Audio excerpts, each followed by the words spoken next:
كفى وسلام على عباده الذين اصطفى أما بعد فأعوذ بالله من الشيطان الرجيم بسم الله الرحمن الرحیم۔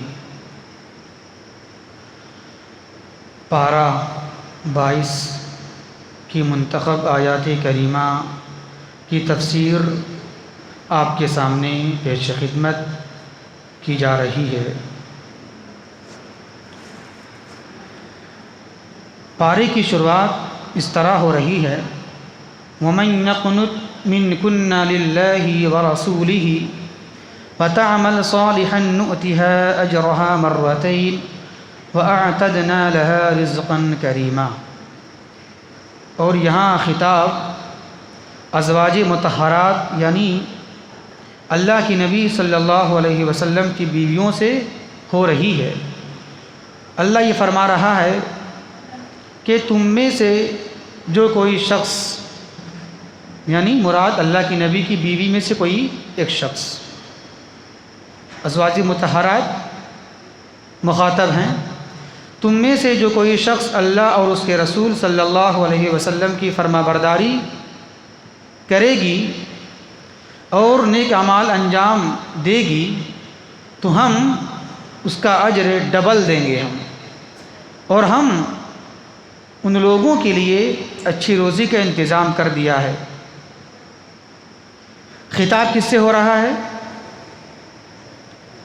ازواج مطہرات سے، نبی کی بیویوں سے خطاب یہاں پر ہے۔ یہاں پر ایک بات یہ دیکھیں، اللہ بیان کر رہا ہے کیا نبی کی بیوی سے خطاب کر کے کہ تم میں سے جو کوئی شخص اللہ اور اس کے رسول کی فرما برداری کرے گی اور نیک اعمال کرے گی تو ہم اس کا اجر، اس کا ثواب ڈبل دیں گے، ہم ڈبل دیا جائے گا۔ یہاں ڈبل کیوں کہا گیا ہے؟ خصوصی تذکرہ نبی کی بیویوں سے ڈبل اجر دیں گے ہم، اس کو یاد رکھیں۔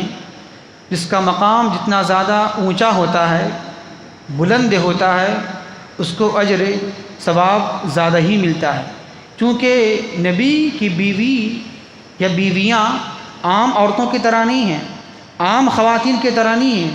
وہ خاتون ہیں لیکن نبی کی بیوی ہیں، وہ نبی کی زوجہ ہیں، تو جس طرح مقام ان کا بلند ہے تو اسی مقام کے لحاظ سے ان کا اجر ثواب بھی اللہ کیا کہہ رہا ہے؟ ڈبل دیں گے ہم۔ اسی طرح اس کے برخلاف اگر اللہ تبارک و تعالی کسی شرف والے آدمی کی پکڑ کرے تو اللہ اس کا عذاب بھی دگنا دے گا، جیسے اللہ نے بیان کیا ہے اسی 21 پارے کی بالکل آخر میں۔ اس کے بعد 22 پارے کی شروعات ہو جاتی ہے کیا؟ یا نساء النبی من یأتی منکن بفاحشۃ مبینہ یضاعف لها العذاب ضعفین وکان ذلک علی اللہ یسیرا۔ دیکھیں کتنی بھیانک بات کہی جا رہی ہے، کتنی زبردست بات کی جا رہی ہے۔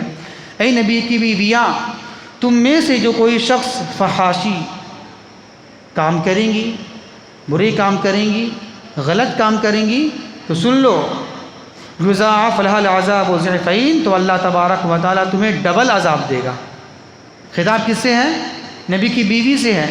تو جس طرح مقام کے لحاظ سے اگر کوئی کام کریں گے نیکی والا کام، اجر والا کام، تو اللہ مقام کے لحاظ سے آپ کو ڈبل دے گا اجر ثواب۔ اسی کے الٹا لے لیں آپ، اگر کوئی کام ایسا کیا جائے جو ناقابل برداشت ہو، جو شریعت کے مخالف ہے، تو اللہ تبارک و تعالیٰ ڈبل عذاب دے گا۔ جیسے خطاب کیا اللہ نے نبی کی بیوی سے، اگر کوئی فحاشی والے کام کریں گی آپ تو اللہ ڈبل عذاب آپ کو دے گا۔ اور آگے اللہ بیان فرما رہا ہے کیا؟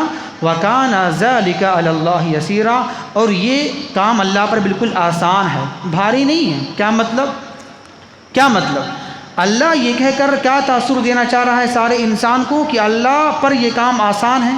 اس لیے کہ یہ مت سوچو کہ نبی ہیں، نبی کی بیویاں ہیں، کچھ یہ کام کریں غلط تو ہم چھوڑ دیں گے۔ تم یہ مت سمجھو اللہ پر یہ کام بڑا آسان ہے، ہم عذاب دے سکتے ہیں چاہے وہ جو بھی ہو، نبی کی بیوی ہی کیوں نہ ہو، اگر غلط کام کرے گی تو عذاب دیں گے، اور اللہ پر یہ کام آسان ہے، مشکل نہیں ہے۔ جیسا مثال لے لیجیے آپ، نوح علیہ السلام نبی تھے لیکن بیوی کافرہ تھی، مشرکہ تھی، لوط علیہ السلام نبی ہیں، بیوی کافرہ ہے، مشرکہ ہے، کہاں چلی گئی؟ جہنم میں ہے وہ۔ اسی طرح نوح علیہ السلام نبی ہیں، بیٹا کافر ہے۔ تو اللہ پر یہ کام بڑا آسان ہے۔ کوئی آدمی یہ نہ سمجھے کہ خاندان کا سلسلہ چل رہا ہے تو نبی کے بیٹا ہے۔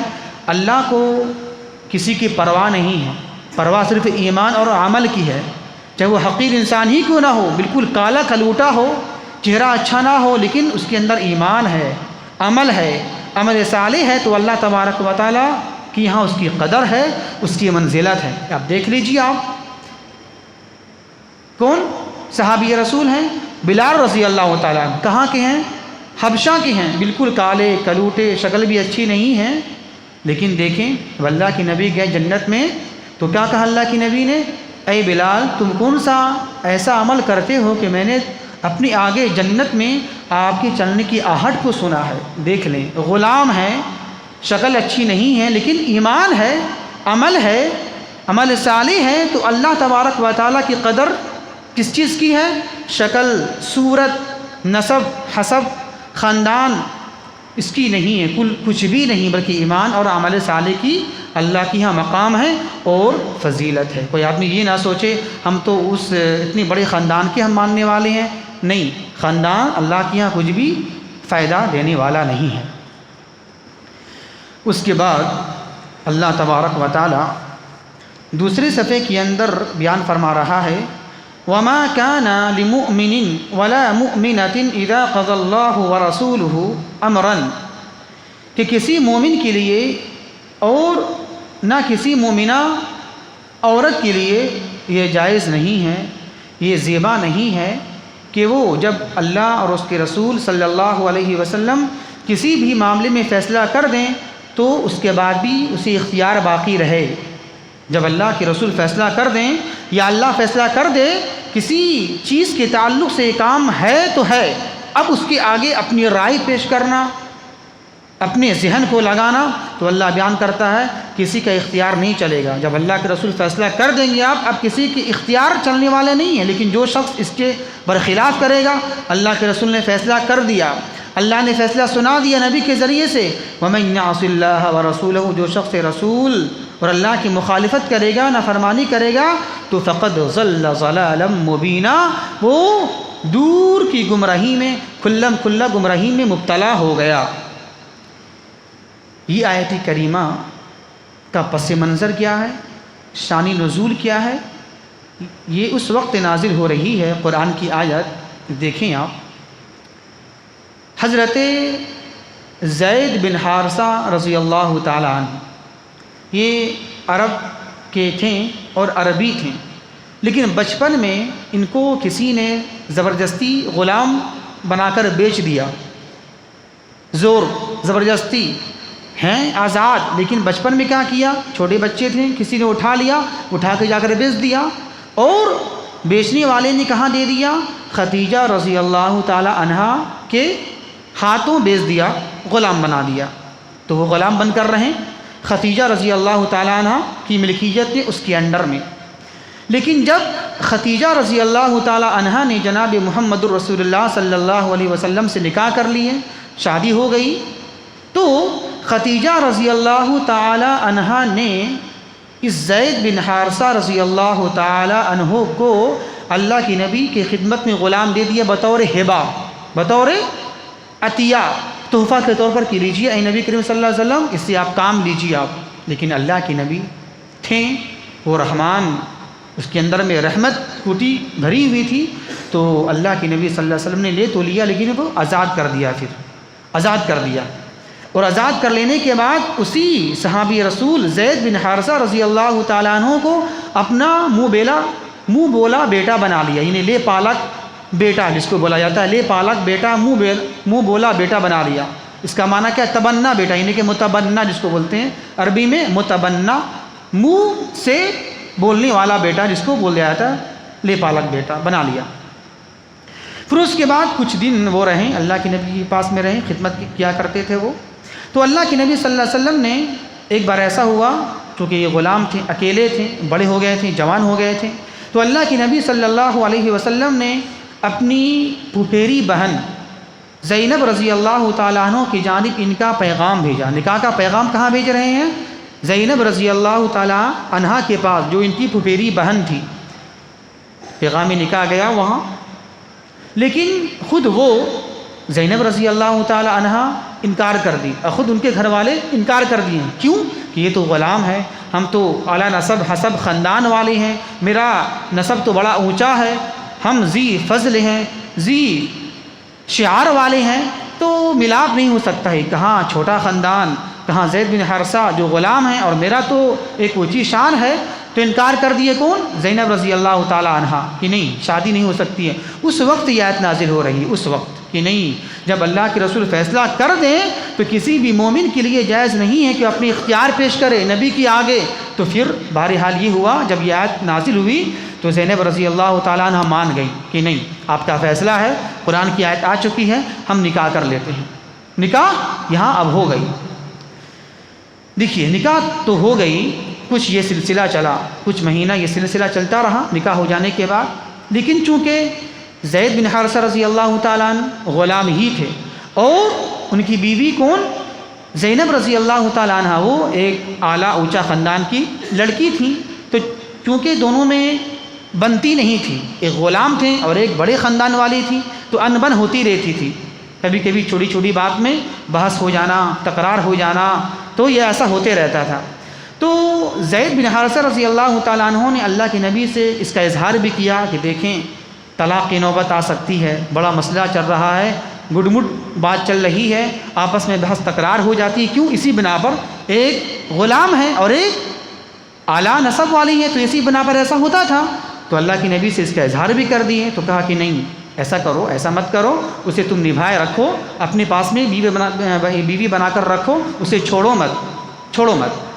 لیکن اللہ نے اپنے نبی کریم صلی اللہ علیہ وسلم پر یہ وحی کے ذریعے اطلاع کر دی تھی کہ ایک وقت ایسا آنے والا ہے کہ زید رضی اللہ تعالیٰ عنہ اپنی بیوی یعنی زینب کو طلاق دیں گی، پھر اس کی شادی ہم آپ سے کر دیں گے۔ یہ بات اللہ نے نبی سے وحی کے ذریعے پہلے ہی بتلا دی تھی، یہ واقعہ ہونے سے پہلے ہی کہ شادی ان کی ہوگی زید رضی اللہ تعالیٰ نے کی آپ کی پھپھیری بہن سے، پھر ایسا وقت آئے گا کہ آپس میں انبن ہو جائے گی، طلاق کی نوبت آ جائے گی، پھر ان کا نکاح ہم زینب سے آپ سے کرا دیں گے۔ ہم یہ بات پہلی ہو چکی تھی، لیکن اللہ کے نبی بتا نہیں رہے تھے، ظاہر نہیں کر رہے تھے، ہو سکتا ہے لوگ کیا بولیں گے، دیکھو اپنے بیٹے کی بیوی سے شادی کر لیا، یعنی اپنی بہو سے شادی کر لیا۔ چونکہ اللہ کے نبی کے زمانے سے پہلے یعنی زمانے جاہلیت میں یہ رسم تھا کہ لے پالک بیٹے کو اپنا بیٹا بولا جاتا تھا، جیسے آپ کا بیٹا نہیں ہے، کسی کو اپنے بیٹا لے لیا تو آپ کے بیٹے کی طرح ہو گیا وہ، لیکن اسلام میں ایسا نہیں ہے، وہ غیر ہی ہے، کیونکہ نسب یہاں آپ کا نسب نہیں نہ ہے، خون آپ کا نہیں ہے، آپ نے کسی کے بیٹے کو لے لیا اور بیٹا بنا لیا، تو اس کا نام کیا ہوتا ہے؟ لے پالک بیٹا، منہ بولا بیٹا، متبنہ بیٹا اس کا نام ہے۔ تو اللہ تبارک و تعالیٰ اس رسم کو ختم کرنا چاہ رہا تھا کہ اسے ختم کریں ہم، تو یہ اللہ نے ایک ہیلا نکالا اور ذریعہ نکالا کہ اس طریقے سے ہم متبنہ بیٹا کو اپنا بیٹا ماننا ہے، اس کی جو رسم ہے اس کو ختم کر دیں گے ہم۔ تو اس طرح اللہ نے ختم کیا۔ کیا ختم کیا؟ خیر ایسا ہوا کہ طلاق ہو گئی، دونوں میں طلاق ہو گئی، کس میں؟ زید بن حارثہ میں اور زینب رضی اللہ تعالی عنہا کے درمیان طلاق ہو گئی۔ پھر اس کے بعد اللہ نے یہ کہا نبی کے تعلق سے کہ زوجنا، کہا اے نبی کریم صلی اللہ علیہ وسلم ہم نے آپ کا نکاح زینب سے کر دیا، بس بولا ہو گیا نکاح۔ یہاں یہ نکاح شرعی نکاح نہیں، جس طرح نکاح ہوتا ہے دنیا کے اندر میں مہر دیں، قبولیت کروائیں، ایجاب و قبول ہو، ایسا کچھ بھی نہیں، بس اللہ نے کہہ دیا نکاح کر دیا ہم نے تو آپ کا نکاح ہو گیا اس سے۔ یہ خصوصیت اللہ کی نبی کی تھی، بس اللہ نے کہا اے نبی نکاح کر دیا، تو اس کا مطلب کیا ہوا؟ زینب رضی اللہ تعالی عنہ کا نکاح کس نے کرایا؟ اللہ نے کرایا، بس لفظ ایک لفظ سے ہم نے نکاح کر دیا تو کر دیا، اب ایجاب و قبول، مہر، سب کو ولیمہ کی دعوت کچھ بھی نہیں، بس ہو گئی، ایسا ہے۔ بعد میں دعوت کی گئی، لیکن یہ خصوصی جو ہوتا ہے سارے شرائط اصول ایسا نہیں برتا گیا اس وقت میں۔ تو خیر اللہ نے اس رسم کو ختم کیا اور یہ دکھایا کہ لے پالک بیٹا اپنا بیٹا نہیں ہوتا ہے، اس کی بیوی سے آپ شادی کر سکتے ہیں، تو اللہ نے اس کے ذریعے سے یہ رسم ختم کر دیا۔ تو یہاں پر اس کا تذکرہ موجود ہے۔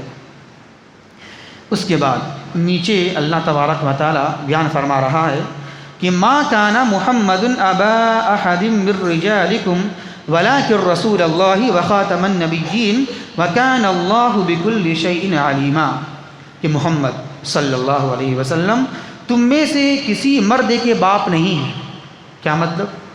تم میں سے کسی بھی مرد کے باپ نہیں ہیں، یعنی اب باپ نہیں ہیں۔ کیا باپ نہیں تھے اللہ کے نبی؟ اللہ کے نبی باپ بنے کہ نہیں بنے؟ بنے۔ سوال، بنے کہ نہیں بنے؟ بنے نا۔ اللہ کے نبی کے بیٹے تھے نا، چار بیٹے تھے۔ تو یہاں جو بات کہی جا رہی ہے، اے نبی کریم صلی اللہ علیہ وسلم آپ کسی مرد کے باپ نہیں۔ کیا مطلب ہوا؟ بیٹا ہوئے کون؟ 4 بیٹے تھے۔ ختیجہ رضی اللہ تعالیٰ عنہ سے 3 بیٹے، قاسم، طیب، طاہر، اور ایک بیٹے کس سے ہوئے؟ ماریہ قبطیہ سے ابراہیم۔ تو یہ کب فوت ہو گئے؟ بچپن ہی میں چلے گئے، یہ مرد بنی نہیں۔ آدمی مرد کب بنتا ہے؟ دیکھیں، بلوغت سے پہلے کیا بولا جاتا ہے؟ امرد۔ اس کو مرد نہیں بولیں گے اب، جو لڑکا بالغ نہیں ہے اس کو کیا بولیں گے اب؟ امرد۔ لڑکا ہے لیکن وہ بلوغت سے پہلے ابھی چل رہا ہے، اس کا نام امرد ہوگا۔ وہ بالغ ہو گیا، اس کا نام مرد ہو گیا۔ تو اللہ کے نبی صلی اللہ علیہ وسلم تم میں سے کسی بھی مرد کے باپ نہیں ہیں۔ باپ تو ہیں لیکن چونکہ وہ بچہ مرد نہیں بنا، بالغ نہیں ہوا، تو وہی بات اللہ کہہ رہا ہے تم میں سے اللہ کے نبی کسی مرد کے باپ نہیں ہیں، والد نہیں ہیں، لیکن کیا ہے وہ؟ ولیکن رسول اللہ وخاتم النبیین، لیکن اللہ کے رسول خاتم النبیین ہیں، مطلب نبیوں پر مہر لگا دیا گیا ہے، ان کے آخر میں مہر مار دیا گیا ہے، اس کے بعد کوئی نبی آنے والا نہیں ہے۔ تو اس آیت کریمہ کے ذریعے اللہ تبارک و تعالی نے تردید کر دیا، رد کر دیا، جو آج لوگ دعوے دار ہیں نبوت کے، اس کی اس میں تردید موجود ہے۔ اس کے بعد کوئی نبی رسول آنے والے نہیں ہیں۔ اس کے بعد اللہ تبارک و تعالی بیان فرماتا ہے آگے، وَإِذَا سَأَلْتُمُوهُنَّ مَتَاعًا فَاسْأَلُوهُنَّ مِنْ وَرَاءِ حِجَابٍ، کہ اے نبی کریم صلی اللہ علیہ وسلم آپ ذرا یہ لوگوں سے کہہ دیجئے، فرما دیجئے کہ جب بھی وہ ازواج مطہرات سے کچھ سوالات کریں یا کچھ مانگیں تو وہ کس طرح مانگیں؟ فَاسْأَلُوهُنَّ مِنْ وَرَاءِ حِجَابٍ، پردے کے پیچھے سے مانگیں، سامنے جا کر نہیں مانگیں۔ کچھ اگر اپنے صحابی سے بول دیجیے آپ، کچھ اگر ویسا حالات آ جائیں، پیش آ جائیں جانے کے لیے اللہ کے نبی کی بیوی کے پاس میں، تو بالکل سامنے نہیں جائیں، ذرا سا پردے کے پیچھے سے جائیں۔ یہ آیت کب نازل ہو رہی ہے؟ یہ آیت نازل ہوتی ہے حضرت عمر رضی اللہ تعالیٰ عنہ کی خواہش کے مطابق۔ ایک بار ایسا ہوا کہ عمر رضی اللہ تعالیٰ عنہ نے اللہ کے نبی کو مشورہ دیا، اے نبی کریم صلی اللہ علیہ وسلم چونکہ آپ کی بیویاں موجود ہیں اور بہت سارے لوگ آتے ہیں ملنے کے لیے، تو اس میں سے کون لوگ کیسے ہیں نہیں ہیں، نیت تو پتہ نہیں ہے، اللہ نیت جانتی ہے اس آدمی کے تعلق سے، تو اچھے برے سب لوگ آتے ہیں ملنے کے لیے، تو ایسا کیا جائے آپ ذرا مشورہ دیجئے یا لوگوں سے کہہ دیجئے کہ جب بھی کوئی سوال کرنے کی نوبت آئے نبی کی بیویوں سے، ازواج مطہرات سے، تو ڈائریکٹ جا کر سوال نہ کرے، بلکہ وہ پردے کے پیچھے سے آ کر آڑ کے ذریعے سے سوال کرے یا مانگے سامان۔ تو اللہ نے یہ آیت نازل کر دیا۔ مطلب کیا ہوا؟ عمر رضی اللہ تعالیٰ عنہ کی خواہش کے مطابق یہ آیت نازل ہو جا رہی ہے اور ان کی فضیلت اس میں ثابت ہوتی ہے۔ تو اللہ نے یہ کہا ہے جب بھی کوئی مسئلہ درپیش ہو مانگنے کی یا سوال کرنے کی، تو پردے کے پیچھے سے آڑ کے ذریعے مانگا جائے۔ کیوں؟ وجہ کیا ہے؟ دیکھیں، وہ ازواج مطہرات تھیں، نبی کی بیویاں تھیں، اور کون تھے اس کے مخالف مد مقابل؟ صحابہ تھیں، صحابیہ تھیں۔ پھر بھی کہا جا رہا ہے کیا؟ ذالکم اطہر لقلوبکم وقلوبہم، یہ زیادہ پاکیزگی کا ذریعہ ہے، دل آپ کا طہارت زیادہ پاکیزہ رہے گا۔ جب تک کہ نگاہیں نہیں ملتی ہیں یہ دل زیادہ پاکیزہ رہے گا، بنا رہے گا زیادہ اچھا۔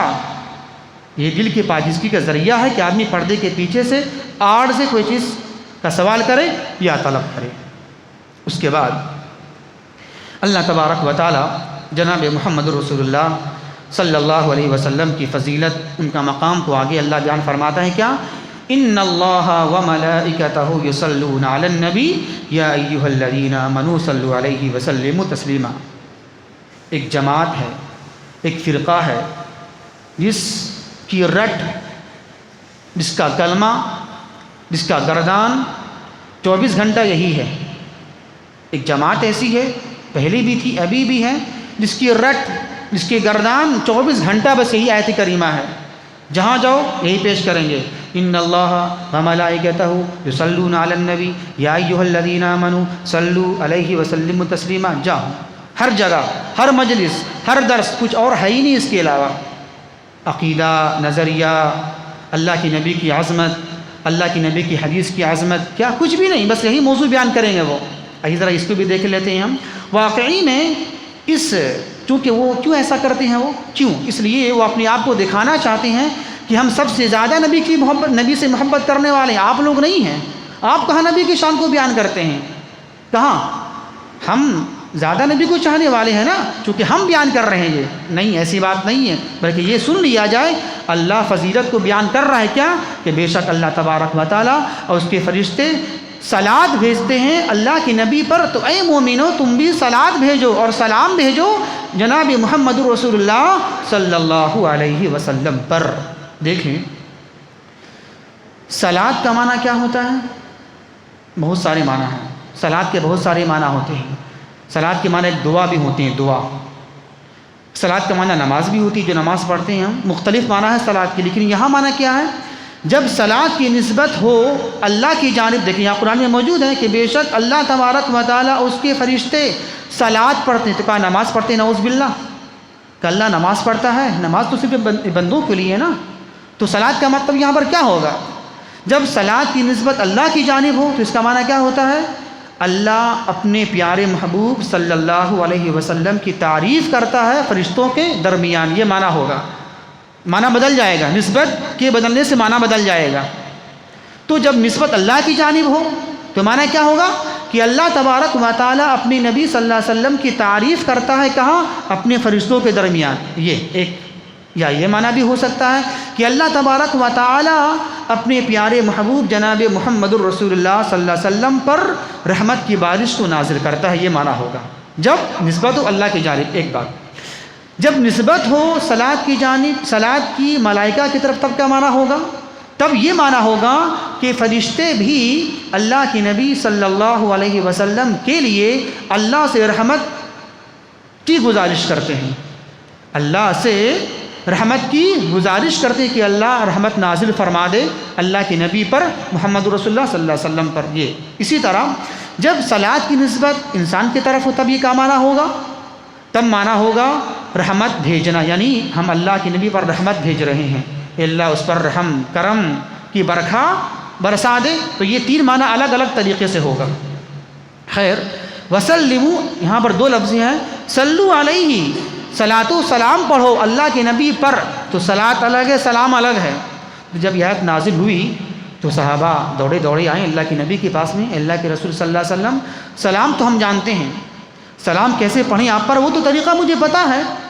کیسے پتہ ہے؟ نماز میں پڑھتے تھے نا وہ، التحیات للہ والصلوات والطیبات السلام علیک، اے نبی آپ پر سلامتی ہو، سلام کا طریقہ پتہ ہے۔ اب صلاۃ کیسے بھیجیں؟ کیونکہ آپ قرآن کی آیت نازل ہوئی تو اب صلاۃ کیسے بھیجا جائے؟ تو اس وقت اللہ کی نبی نے درود ابراہیمی پڑھ کے مکمل سنا دیا کہ اس طرح تم صلاۃ بھیجو۔ کیسے؟ اللہم صلی علی محمد وعلی آل محمد کما صلیت علی ابراہیم وعلی آل ابراہیم انک حمید مجید، اللہم بارک علی محمد وعلی آل محمد کما بارکت علی ابراہیم وعلی آل ابراہیم انک حمید مجید۔ یہ ہے درود ابراہیمی، اس طرح مکمل آپ کو پڑھنا ہے۔ یہ ہے تو صلاۃ الگ ہے اور سلام الگ ہے۔ سلام کا معنی کیا ہوتا ہے؟ آپ پر سلامتی ہو، سلامتی ہو، اور صلاۃ کا معنی کیا ہے؟ آپ پر اللہ تبارک و تعالی کی رحمت کی برکھا نازل ہو۔